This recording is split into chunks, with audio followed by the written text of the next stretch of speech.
Congress party నాయకులు అక్రమంగా కేసులు బనాయిస్తూ బీఆర్ఎస్ కార్యకర్తల వేధిస్తున్నట్లు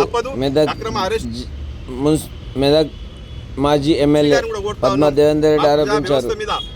మెదక్ మున్సిపల్ మాజీ చైర్మన్ ఆర్ఎల్ మల్లికార్జున గౌడ్ను శనివారం ఉదయం 5:30 గంటలకు ఇంటి నుంచి తీసుకెళ్లి ఎలాంటి సమాచారం ఇవ్వకుండా భార్య పిల్లల ఫోటోలు తీసుకొని బెదిరించారని తెలిపారు. సుప్రీంకోర్టు న్యాయస్థానం గైడ్లైన్స్ మెదక్ పోలీసులకు వర్తించాయని న్యాయవాది దేవేందర్ రెడ్డి ప్రశ్నించారు. పోలీసుల అతి చేయడాన్ని నిరసిస్తూ హెచ్ఆర్సీతో పాటు ప్రైవేటు కేసులు నమోదు చేయనున్నట్లు వారు వెల్లడించారు. అక్రమ కేసులు బనాయిస్తూ బీఆర్ఎస్ పార్టీ నాయకులను వేధింపులకు గురి చేయడం సమంజసం కాదన్నారు. మెదక్ మున్సిపల్ కోర్టులో సబ్మిట్ చేయడాన్ని బెయిల్ పిటిషన్ తీసుకుని బెయిల్పై మల్లికార్జున గౌడ్ విడుదలైన తర్వాత ప్రజలను ఉద్దేశించి ఆయన మాట్లాడారు. అధికార కాంగ్రెస్ న్యాయంగా అక్రమంగా ఎన్నికల గెలుచుకుంటా పోయారు. మరి తెలిసి మరి ఈరోజు ఉదయం 5:30 గంట పోలీసులతో వ్యాన్లను వచ్చి నెట్టేసి అని చెప్పేసి బెదిరింపులు జరిగింది. నేను నడిపిస్తుంటా ఉంటా దయ పరిణామాలు ఉంటాయి, కేసులు పెట్టుకుంటా భయభ్రాంతులకు సిఐ గారిని నాటి నుండి నేటి వరకు ప్రతి కార్యకర్తను ఆటోలుగా పెట్టే కేసులు పెట్టలేదు. ఎలక్షన్ కమిషన్ ఉల్లంఘన చెప్పేసి ఇంత హంగామా సృష్టించి పోలీసులను తీసుకొచ్చి మరి నేను ఇంతవరకు సమంజసమని నేను ఈ సందర్భంలో ప్రశ్నిస్తాను. అడ్వకేట్కు ఫోన్ చేస్తా అంటే ఫోన్ స్విచ్ ఆఫ్, చేతిలో కేసు కాడికి రాగానే మరి టౌన్ పోలీస్ కేసు అని చెప్పకుండా రూరల్ పోలీస్ డిఐలు మరి ఎస్ఐ అందరూ కూర్చొని ప్రతి 5 అధికార పార్టీ ఎమ్మెల్యేలను ఎన్నికల నోటిఫికేషన్ నాటి నుండి ఈ రోజు వరకు కూడా అధికార కాంగ్రెస్ పార్టీ ఎమ్మెల్యే అండ్ పోలీసులు కుట్రవన్నీ అన్యాయంగా అక్రమంగా ఎన్నికల్లో గెలవాలని మొట్టమొదట మరి వాళ్ళు ప్లాన్ చేసుకుంటా అమలు చేసుకుంటా పోయారు. మరి ఎన్నికల్లో ఓడిపోతున్నది బీఆర్ఎస్ పార్టీ అఖండ విజయం సాధించబోతా ఉందని తెలిసి మరి ఇటువంటి అక్రమ కేసులకు అరెస్టులకు మరి వాళ్ళు ఆనాడే తెరదీసిర్రు. ఈ రోజు ఉదయం మరి ఎన్నో కేసులు పెట్టారు. హైకోర్టు మాకు స్టేలు ఇచ్చినప్పటికీ కూడా ఈ రోజు ఉదయం 5:30 గంటల ప్రాంతంలో మరి సిఐ స్థానిక సిఐ ఒక 10-12 మంది పోలీసులు 2 వ్యాన్లలో వచ్చి మరి భయభ్రాంతులకు గురి చేసే విధంగా ఇతరులకే లేస్తా ఉంటే ఇంట్లో కుటుంబ సభ్యులను నెట్టేసి మరి అక్కడ ఒక 5 నిమిషాలు కూడా అవసరం టీషర్ట్ వేసుకొని నడవవా అని చెప్పేసి బెదిరింపులకు గురి చేసి మరి వాళ్ళు పట్టుకొచ్చి జేబులో కూర్చోబెట్టడం జరిగింది. నేను అడుగుతా ఉన్న పోలీస్ అధికారులను, ఇక్కడ కాంగ్రెస్ రాజ్యం ఎమ్మెల్యే రాజ్యం నడిపిస్తుంటా ఉంటే మీ పోలీసు నిద్రపోతా ఉన్నది. మేము హెచ్చరిస్తా ఉన్నా ఈ పోలీస్ అధికారులకు కూడా, దయచేసి ఇక ముందు కూడా ఇటువంటి అక్రమ కేసులు ఇట్లా చేస్తా ఉంటే తీవ్రమైన పరిణామాలు ఉంటాయి. మీరు పెట్టిన కేసులు అన్ని కూడా డొల్ల కేసులు అన్ని. ఏం చేస్తుంది పోలీసు వాళ్ళకి ఇన్ని రోజులు మేము ఎందుకంటే గౌరవం ఇచ్చినాం. వాళ్ళ పని వాళ్ళు చట్టం తన పని తను చేసుకోపోతా అంటే చట్టం చేసుకోపోతా అనుకున్నాం. చట్టం చేస్తలేదు, పోలీసు వాళ్ళు చేస్తున్నారు, ఎక్సైజ్ చేస్తున్నారు. వాళ్ళకి అంటే వాళ్ళకున్న పరిధిని దాటి ఎక్సైజ్ చేసి కేసులు పెడతా ఉన్నారు. ఇది మంచి పద్ధతి కాదు. ఇప్పటికీ ఓపిక పట్టినాం. మా సహనాన్ని పరీక్షించకండి దయచేసి. డెఫినెట్గా రేపు హెచ్ఆర్సీకి పోతాం, న్యాయస్థానానికి పోతాం. ఎవరైతే ఎస్సీ కమిషన్కి పోతారో, ఎవరైతే ఎక్సైజ్ చేసి మా పిల్లల్ని భయభ్రాంతులకు గురి చేసుకుంటూ అదర్స్ అని పెట్టుకుంటూ ఇంకా చాలా మంది మీద కేసులు పెట్టే ప్రయత్నం చేస్తుండ్రో డెఫినెట్గా మేము హెచ్ఆర్సీని ఆశ్రయిస్తాం.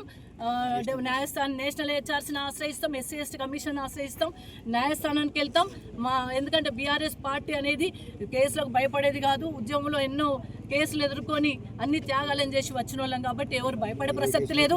కానీ అక్రమ కేసులు పెట్టుకుంటూ అరాచకాలు సృష్టిస్తే మాత్రం ఊరుకునే ప్రసక్తి లేదని కూడా ఈ సందర్భంగా తెలియజేస్తాం. డీజీపీ గారు చెప్తా ఉంటారు, మంచిగా రిస్ట్రిక్షన్ అలౌట్ చేసినాము, కూర్చుండే పెడతాము, మంచినీళ్ళు ఇస్తాము, ఛాయ్ దాయిపిస్తాము, ప్రశాంత వాతావరణం కాన్ఫిడెంట్ తీసుకున్నామని చెప్పడం జరుగుతూ ఉన్నది. మరి ఎక్కడి వరకు ఎంతవరకు సమంజసం? మరి మెదక్ పట్టణంలో ఆ ప్రశాంతత ఉన్నదా లేదా అనేది ఒకసారి డీజీపీ గారు మెదక్ పోలీస్ స్టేషన్ ఒక సీసీ ఫుటేజ్ ఎంక్వైరీ చేయాలి.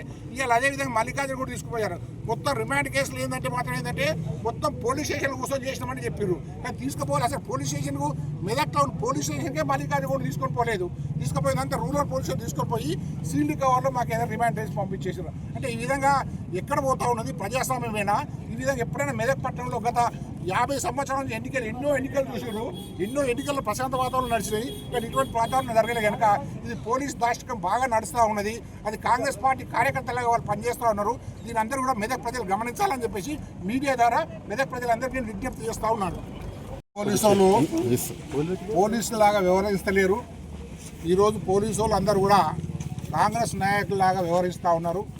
నిజంగా కూడా పొద్దున 5 గంటలకు 5:30కు మల్లికార్జున ఇంటికి పోయి ఏంటంటే వాళ్ళ కనీసం వాళ్ళ ఇంటి కుటుంబ సభ్యులకే కానీ ఎవరికే కానీ ఏంటికి వచ్చినాము ఏం చేసినాము అని చెప్పకుండా చేయకుండా దన మల్లికార్జున తీసుకొని పోయి ఎక్కడ పెడుతురు ఎక్కడ చేస్తున్నారు ఏ క్రైమ్లో అరెస్ట్ చేస్తున్నారు అని చెప్పేసి మల్లికార్జున అడిగినా లేకుంటే మల్లికార్జున ఒక భార్య గాయత్రి అడిగినా మల్లికార్జున ఒక తల్లి అడిగినా కూడా ఎవరు చెప్పకుండా వాళ్ళు చక్కగా మల్లికార్జున తీసుకొని పోవడం ఉంది. తీసుకుపోతే గట్టిగా ఎందుకు తీసుకుపోతారని అడిగితే మిమ్మల్ని కూడా కేసులు ఇరికిస్తాము అని చెప్పేసి వాళ్ళ మల్లికార్జున ఒక భార్య ఫోటో తీసుకోవడము కూతురు ఫోటో తీసుకోవడము అది ఎంతవరకు సమంజసం? నిజంగా ఈ పోలీసు వాళ్ళకు ఈ హక్కు ఎవరిచ్చారు? సుప్రీంకోర్టు గైడ్లైన్స్ వీళ్ళకి వర్తించవా? తర్వాత అదేవిధంగా ఏ కేసులు అరెస్ట్ చేశారు అనేది ఏంటంటే మొత్తం అన్ని తప్పుడు కేసులలో కేసులు బుక్ చేస్తూ ఉన్నారు. ఒకటికొక కేసు బుక్ చేస్తూ ఉన్నారు. ఏం కేసు బుక్ చేశారు? ముందుగాల క్రైమ్ నెంబర్ 61 అనేది బుక్ చేశారు. ఇది 9వ తారీఖు రాత్రి 10 గంటలకు ఒక అఖిల అనే మహిళను SC/ST దూషించురు అని చెప్పడం చేసేది. అది ఎవరు దూషించురు? మహిళల్ని మళ్ళీ మాలోళ్ళనే దూషించురు అని చెప్పేసి మాలోళ్ళ మీద కేసు పెట్టేసి ఇలా సంగారెడ్డి జైల్లో 13 మంది సంగారెడ్డి జైల్లో మగ్గుతూ ఉన్నారు. అంటే ఈ పోలీసు యొక్క దాష్టికం ఏ విధంగానో చూడండి, ఒకసారి ఆలోచన చేయండి. అదేవిధంగా 10 గంటలకు అక్కడైతే 11:20 నిమిషాలకి ఏంటంటే ఇమ్రాన్ అంటే ఆయన కంప్లైంట్ ఇచ్చిండు. ఆయన బెదిరించి మల్లికార్జును ఆయనతో పాటు ఇంకా 3-4 మల్లారెడ్డిపేట సురేష్ అంటారు అటువంటి వాళ్ళు 3-4 వచ్చేసేదంటే మొత్తం ఆయన బెదిరించట. మొత్తం రాత్రంతా ఆయన ఇంటికాడ ఉండి రాత్రి మొత్తం ఆయన ఇంట్లోకి వెళ్ళి వెళ్ళనీయలేదట. అంటే 10 గంటలకు ఆయన బెదిరించిండు, 11:20 కింద ఇమ్రాన్ బెదిరించిండు. సరే బెదిరించి రాత్రంతా అక్కడే ఉన్నాడు మల్లికార్జును. ఆయనతో పాటు వచ్చినట్టు 3-4 కూడా 30 మంది ఒకసారి అంటారు, 3-4 పేర్లే పెట్టిర్రు. వాళ్ళు కూడా రాత్రంతా ఆడనే ఉన్నాడట. మరి రాత్రంతా ఆడనే ఉన్న మల్లికార్జును అఖిల ఇంటికి ఈ ఇమ్రాన్ ఇంటికి దాదాపు ఏంటంటే ఒక 1/2 కిలోమీటర్ దూరం ఉంటుంది. మరి ఎట్లున్నాడు అనేది సరే అది అయిపోయింది. తర్వాత మళ్ళీ కట్ట కిందికి వచ్చే వరకు లేదంటే ఎమ్మెల్యేని ప్లాన్ చేసినట, ఎమ్మెల్యేని చంపాలని చూసినట, మందిని జమ చేసినట. మరి ఆడెట్లున్నాడు ఈడెట్లున్నాడు? మల్లికార్జున దశావతారం ఎత్తిండు. ఆ రోజు రాత్రి 9వ తారీఖున దశావతారం ఎత్తిండా? మరి పోలీసు వాళ్ళు ఏ విధంగా చెప్పాలి? ఈ విధంగా అంటే ఈ విధంగా పోలీసు వాళ్ళు ఇష్టారాజ్యంగా కేసులు పెడతా ఉన్నారు. ఇష్టమైనటువంటి కేసులు పెడతా ఉన్నా కూడా అన్ని కేసులలో కూడా హైకోర్టు స్టే ఇచ్చింది. ఏం చెప్పింది? 61 SC/ST కేసు పెట్టేస్తే మల్లికార్జునే కానీ, జీవన్నే కానీ, వేన్నే కానీ, హబీబ్నే కానీ, తర్వాత మన మల్లేష్నే కానీ మీరు ఎవరిని కూడా అరెస్ట్ చేయొద్దు అని చెప్పేసి క్లియర్గా కేసు ఇచ్చింది. అయినాక తర్వాత కూడా మళ్ళీ 64లో కూడా క్రైమ్ నెంబర్లో కూడా ఇది మన వీళ్ళందరూ ప్రసాద్నే కానీ, తర్వాత రామగౌడే కానీ వీళ్ళందరి మీద కేసు వేస్తే వాళ్ళు కూడా రెండో కేసు చూడు. ఆ గన్మ్యాన్ అట, ఆయన గన్మ్యాన్ కంప్లైంట్ ఇస్తారు. ఏంటంటే ఏం పొద్దుగాల ఏమో 4 గంటల కంప్లైంట్ ఇస్తారు, ఈయనేమో హబీబ్ ఖాన్ ఏమో 12 గంటల కంప్లైంట్ ఇస్తాడు, 2 గంటల 10 నిమిషాలకు ఇస్తాడు. ఇంకో కంప్లైంట్ ఏమో గన్మ్యాన్ ఎమ్మెల్యే గన్మ్యాన్ అట, మా ఎమ్మెల్యేని చంపడానికి ప్రయత్నం చేస్తున్నారని చెప్పి ఎమ్మెల్యే గన్మ్యాన్ కంప్లైంట్ ఇచ్చేస్తాడు. అది 4 గంటల కంప్లైంట్ ఇచ్చేస్తాడు. ఆ ఎమ్మెల్యే గన్మ్యాన్ చెప్పే దాంట్లో కూడా హైకోర్టు ఆల్రెడీ స్టే ఇచ్చేసింది. ఇన్ని స్టేలు ఇచ్చిన తర్వాత కూడా పోలీసు వాళ్ళకి ఇంకా కూడా మరి ఏమనాలో వాళ్ళ పదవి ఉపయోగించాలో నాకు అర్థం కావట్లేదు. కానీ నిజంగా కూడా వాళ్ళు ఏంటంటే ఈ టెర్రరైజ్ చేస్తూ ఉన్నారు, మెదక్ ప్రజలను పయానిక్ చేస్తూ ఉన్నారు, మెదక్ ప్రజలు ప్రశాంతంగా జీవించడానికి ప్రయత్నం చేయకుండా రకరకాల కేసులు పెడతా ఉన్నారు, రకరకాల ఇబ్బందులు పెడతా ఉన్నారు. ఇదే కాకుండా మేము ఏ కంప్లైంట్ ఇచ్చినా కూడా మళ్ళీ ఒక్క కేసు బుక్ అయితే లేదు. మీరు చూడండి, ఆలోచన చేయండి. నా మీద కూడా రకరకాలుగా దేవేందర్ రెడ్డి అతి త్వరలోనే అరెస్ట్ కాబోతుందని చెప్పేసి గత 6 నెలల నుంచి సోషల్ మీడియాలో కంప్లైంట్ ఇచ్చేస్తే నేను స్వయాన కంప్లైంట్ పోయి ఇచ్చేసిన, పోలీస్ స్టేషన్ పోయి ఇచ్చేసిన, కానీ ఇంతవరకు FIR కావట్లేదు. అదే ఎమ్మెల్యే కారు అదే రాత్రి అసలు యాక్చువల్ ఆ రోజు ప్రచారం చేయొద్దు, ఏం చేయొద్దు, అయినా కూడా రాత్రి 3 కార్లు వేసుకొని పోయి ప్రచారం చేసేసి అడ్డుకున్నట్టయితే వాళ్ళ మీద కారు ఎక్కిచ్చేసి ఒక ప్రసాద్ అనేటువంటి కార్యకర్త కాలు ఇరిగిపోతే కాలుకు దెబ్బ తగిలితే ఆయన కంప్లైంట్ ఇచ్చేస్తే ఆయన మీద కంప్లైంట్ తీసుకోరు. అదేవిధంగా ఏ కంప్లైంట్ మేము ఏం కంప్లైంట్ ఇచ్చినా కూడా తీసుకోవట్లేదు. నిన్నగాక మొన్న ఒక ఆటో గాల పెట్టిర్రు, ఆటో గాల పెట్టేస్తే ఆటో మీద కంప్లైంట్ తీసుకోమని చెప్పి పోతే 2 గంటలు ఒక ముస్లిం మహిళ 2 గంటలు ఆడ నిలబడ్డా కూడా అసలు యాక్చువల్గా ఎవరు తీసుకోరు. CA లేడు అని చెప్తారు, SI రాలేదని చెప్తాడు.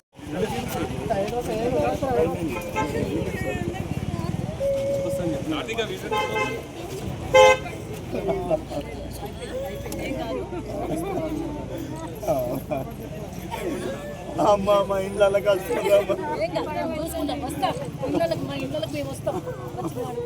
మా మళ్ళా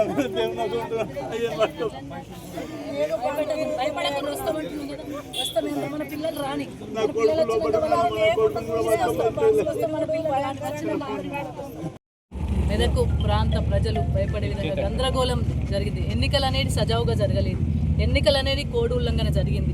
అధికార పార్టీ నాయకులు కోడ్ ఉల్లంఘన చేసినప్పటికీ కూడా ఆ కోడ్ ఉల్లంఘనకు సంబంధించిన ఒక్క కేసు కూడా నమోదు కాకుండా ఎలక్షన్ల కోడ్ ఉల్లంఘన చేయకూడదని చెప్పేసి నియమాలు ఉన్నప్పటికీ కూడా ఆ నియమాలను ఉల్లంఘించి ఎన్నికల కోడ్ను ఉల్లంఘించి స్థానిక ఎమ్మెల్యే గారు వారి తండ్రి గారు స్థానిక ఎమ్మెల్యే గారు ఇక్కడ సైలెంట్ పీరియడ్లో కూడా ప్రచారం నిర్వహించడం ఒకవైపు, వాళ్ళ తండ్రి గారు రామాయణపేటలో స్కూటీ మీద రాత్రి 10-11 గంటల ప్రాంతంలో స్కూటీ మీద తిరిగి ఆ ప్రచారమా మరి పైసల వంచుడా ఏం చేసిండ్రో కానీ ఆ 2 కార్యక్రమాలు జరిగినప్పటికీ కూడా ఎక్కడ కూడా కేసులు నమోదు కాలేదు.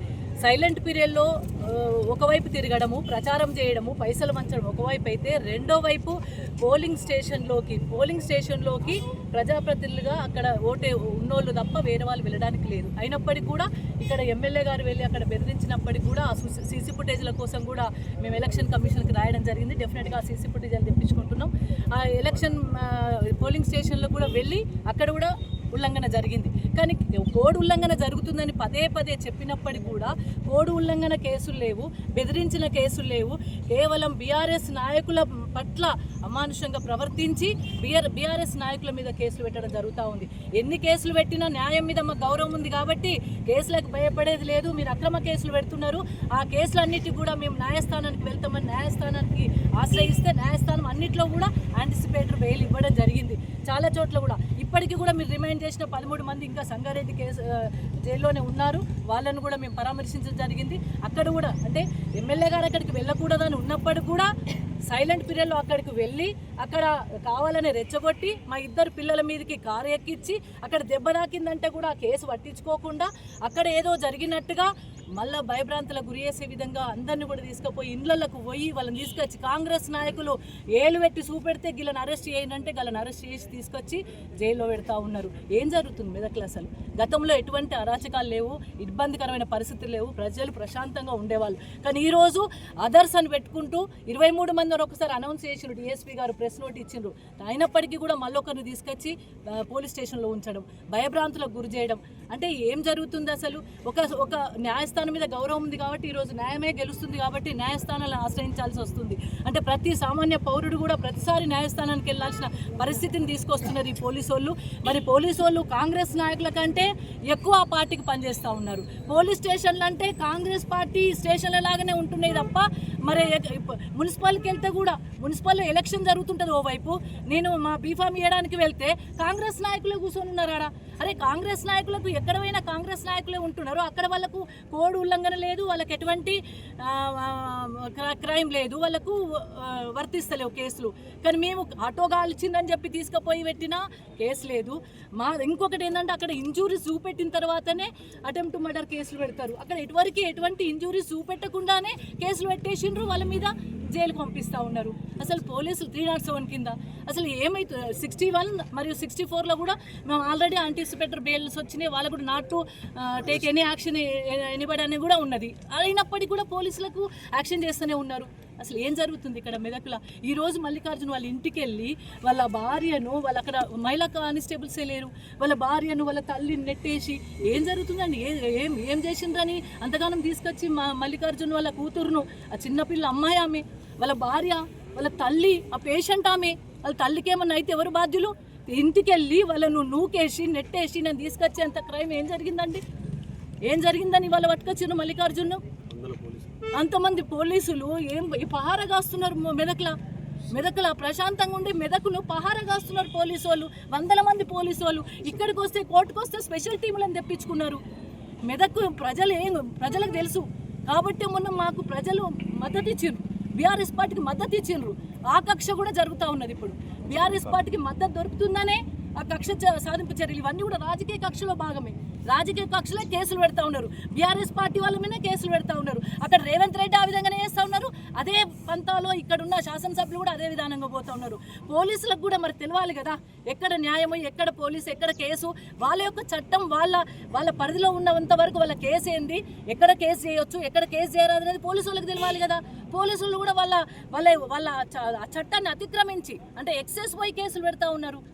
మరి పోలీసులు ఇప్పుడు ఎవరు బాధ్యులు అవుతారంటే పోలీసు వాళ్ళు బాధ్యులు అవుతారు. ఎమ్మెల్యే మంచిగానే ఉంటాడు, కానీ ఇట్లాంటి కేసులు అక్రమ కేసులు పెట్టి అరాచకాన్ని పాల్పడి భయభ్రాంతులకు గురి చేస్తే ఇబ్బంది పెడితే ఎవరు బాధ్యులు అవుతారు? పోలీసు వాళ్ళే బాధ్యులు అవుతారు. తప్పకుండా రేపు రాబోయే కాలంలో ప్రైవేట్ పిల్లేస్తాం, హైకోర్టులకు వెళ్తాం, మా హెచ్ఆర్సీ పోతాం. డెఫినెట్గా మేము న్యాయస్థానం కోసం పోతాం, న్యాయాని కోసం పోతాం. ఎందుకంటే ఇక్కడ ఎస్సీలే ఉంటారు, ఎస్సీల మీద ఎస్సీ ఎస్టీ అట్రాసిటీ కేసులు పెడతారు. ఎస్సీలో ఇప్పుడు జైల్లో ఉన్నారు వాళ్ళు. అంటే ఏం